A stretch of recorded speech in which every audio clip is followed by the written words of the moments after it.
So hello everyone, I welcome you all to let's crack UPSC CSC. So geography का एक important topic है जो कि अभी डाउन टू अर्थ के अंदर पब्लिश भी हुआ है और इस पर प्रीलिम्स और मेंस दोनों का प्रश्न आपके लिए फ्रेम हो सकता है। सो यहाँ पे अगर देखा जाए, there is a desert in Tamil Nadu and the dunes are red. Question ये है कि ये जो रेड सैंड ड्यून्स हैं या रेड ड्यून्स कहते हैं, इसका एक तो जोग्राफिकल लोकेशन क्या है, तो इंडिया के अंदर तमिलनाडु के अंदर ये लोकेटेड है, जैसे ये सामने दिख भी रहा है। सो रेड ड्यून्स आपके तमिलनाडु का जो रीजन है, जैसे टेरी एक रीजन है, टेरी और टेरी ड्यून कॉम्प्लेक्स भी इन्हें कहा जाता है। और जो ईस्टर्न हिस्सा है, कोस्टल जो लैंडस्केप है तमिलनाडु का कुछ हिस्सा है, वहाँ पे ये रेड सैंड ड्यून्स आपके प्रेजेंट हैं। ये भी कंसिडर किया जाता है कि जो ये रेड सैंड ड्यून्स हैं, इनका जो फॉर्मेशन है वो आपका क्वाटनरी पीरियड के अंदर हुआ था, इस समय इनका फॉर्मेशन हुआ था। और इसमें कई प्रकार के जो डिपॉजिट्स हैं, मैराइन डिपॉजिट्स प्रेजेंट है। मैराइन का मतलब कि जो समुद्र का डिपॉजिट है वो उसके अंदर प्रेजेंट है। और ये जो मैराइन डिपॉजिट हैं उसके साथ साथ इसमें जो पार्टिकल्स हैं उन्हें कहा कंसिडर किया जाता है, दैट इज़ एयोलियानाइट।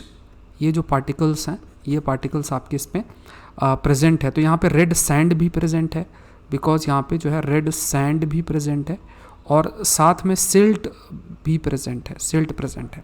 तो कुछ चीज़ें जो ध्यान में आपको रखनी है, जैसे ये पिक्चर है, ये कंप्लीट आपका पिक्चर है। अब इस पिक्चर को अगर कंसीडर किया जाए तो इस पिक्चर में ये आपका रेड सैंड ड्यून है, इसमें आपको मैराइन डिपॉजिट्स भी हैं, साथ में एयोलियनाइट जो पार्टिकल्स हैं वो हैं। अब एक हाइपोथेसिस है जो कि हमें ये हाईलाइट करेगी कि आखिर ये जो रेड सैंड ड्यून्स है इनका फॉर्मेशन कैसे हुआ है। तो रेड सैंड ड्यून्स के फॉर्मेशन के पीछे एक हाइपोथेसिस है, उसको कहा जाता है रॉबर्ट ब्रूस फुटे हाइपोथेसिस, ठीक है, जो इनके द्वारा हाइपोथेसिस दिया गया था। सो इस हाइपोथेसिस के अंदर ये जो ड्यून्स हैं, ये जो ड्यून्स है बेसिकली, ये जो ड्यून्स आपके हैं, these dunes they are created by the action of the wind. जो ड्यून्स हैं, दीज ड्यून्स बेसिकली जो ड्यून्स है ये आपके क्रिएटेड हैं। कैसे क्रिएटेड हैं? They are created by action of the winds.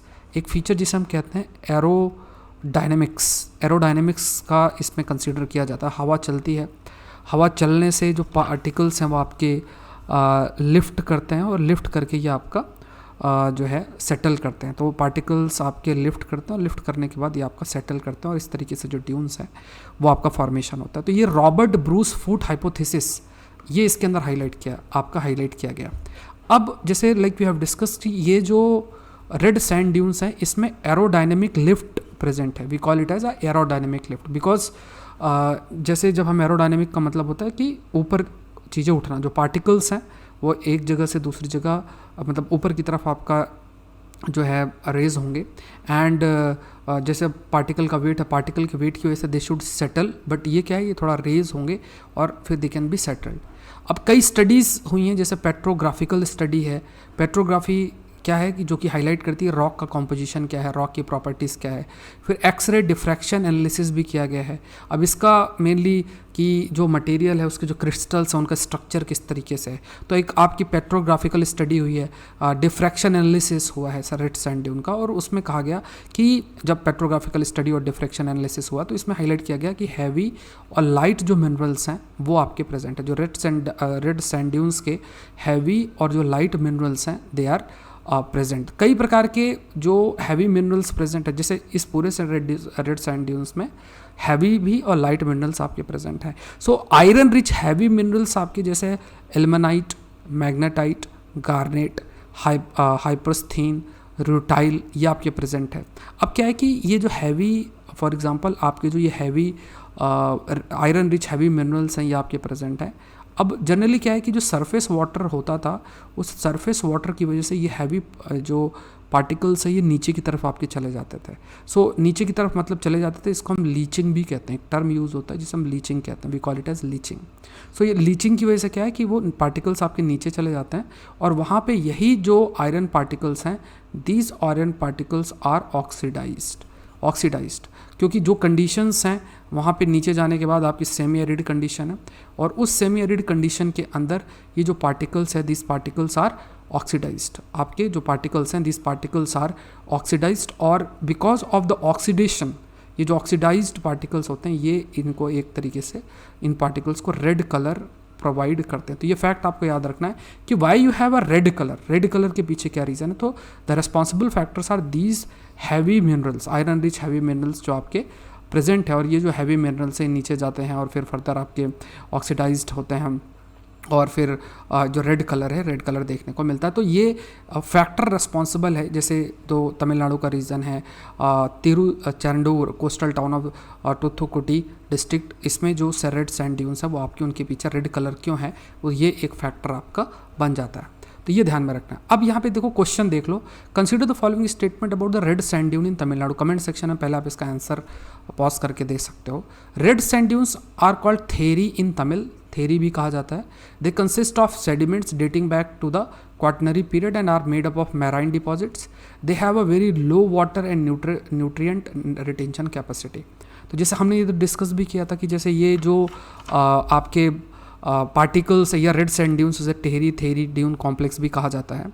Coastal इलाके में लैंडस्केप में ये चीज़ देखने को भी मिलती है। तो ये पहला स्टेटमेंट तो सही है कि red dunes are called theri in Tamil. They consist of sediment dating back to quaternary period, ये स्टेटमेंट भी सही, क्वाटरनरी पीरियड से बिलोंग करता है। और इसमें आपके मैराइन डिपॉजिट्स भी हैं, और एक टर्म जो हमने स्टार्टिंग में डिस्कस किया था दैट इज़ एयोलोनाइट, ये भी आपका प्रेजेंट है। तो यहाँ पे sand silt particle, red sand और सिल्ट ड्यून्स भी हैं, साथ में आपके एयोलोनाइट जो है वो भी हैं।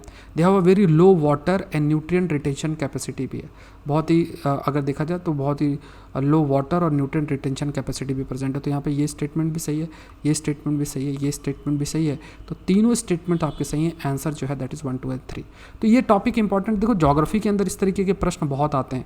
ऐसे we will try to cover as many topics as possible through short format. तो आप जल्दी से जैसे ही मन किया तो छोटे वीडियोज़ देख के जो कंसेप्ट है उसको आप क्लियर कर सकते हैं। एटलीस्ट जो अपकमिंग कंसेप्ट और जोग्राफिकल टॉपिक्स आपकी जोग्राफी से रिलेटेड है, ऐसे बहुत सारे टॉपिक एक साथ आप कवर कर सकते हैं। जुलाई का करंट अफेयर का कोर्स लॉन्च हो चुका है, इसमें हम बहुत सारे ऐसे ही टॉपिक्स डिफरेंट न्यूज़पेपर्स हिंदू के अंदर physics.org, down to earth, PIB, बहुत सारे एरियाज़ में जो भी कंटेंट यूपीएससी के लिए रेलिवेंट है सारा इस कोर्स के अंदर डेली बेसिस में आपका कवर होता है। कोड यूज़ करना है दैट इज़ SPLIV, इस कोड का इस्तेमाल करके आप ज्वाइन कर सकते हैं। अभी अगर आप ज्वाइन करते हैं जब आप प्लान कर रहे हैं मेंस का, तो क्योंकि जब तक सिलेक्शन नहीं होता तो करंट अफेयर्स का इंपॉर्टेंस बना रहता है, और आज के समय में ये कंटेम्प्रेरी इशूज़ और अधिक इंपॉर्टेंट बन जाते हैं। तो अभी ऑफर चल रहा है 30 जून तक है, तो कोड यूज़ करना है दैट इज़ SPLIV, और इस ऑफर का आप बेनिफिट उठा सकते हैं। जैसे 12 मंथ, 18 मंथ, 24 मंथ, 36 मंथ, तो इसमें आप कोड यूज़ करेंगे तो पहले तो ऑफ हो जाएगा, आप मेरा कोर्स देख पाएंगे। साथ में जो सारे ऑप्शनल मतलब सारे subject, history, geography, polity, IR, internal security, disaster में जितने भी सब्जेक्ट आपको पढ़ने हैं उनके टॉप एजुकेटर्स के सारे कोर्सेस आप एक्सेस कर सकते हैं। सारे कोर्सेस सारे सब्जेक्ट के जो है वो आप एक्सेस कर सकते हैं। तो ये एक चीज़ आपको ध्यान में रखनी है। साथ में सारे ऑप्शनल एक्सेस कर सकते हैं, तो जैसे आप मेरा एग्रीकल्चर ऑप्शनल को भी आप एक्सेस कर सकते हैं। तो यहाँ पे जो प्लस कॉम्बो है उसको आप देख सकते हैं। जो प्लस कॉम्बो है वो आप जो है ले सकते हैं। तो इसमें आप सारे जो GS के सब्जेक्ट है और सारे ऑप्शनल को एक्सेस कर सकते हैं। तो ये ग्रेट बेनिफिट है, 20% का ऑफ है। You can use the code that is SPLIV। तो आज के लिए इतना ही। आई होप ये सेशन आपके लिए हेल्पफुल रहा होगा। Thank you everyone, thank you.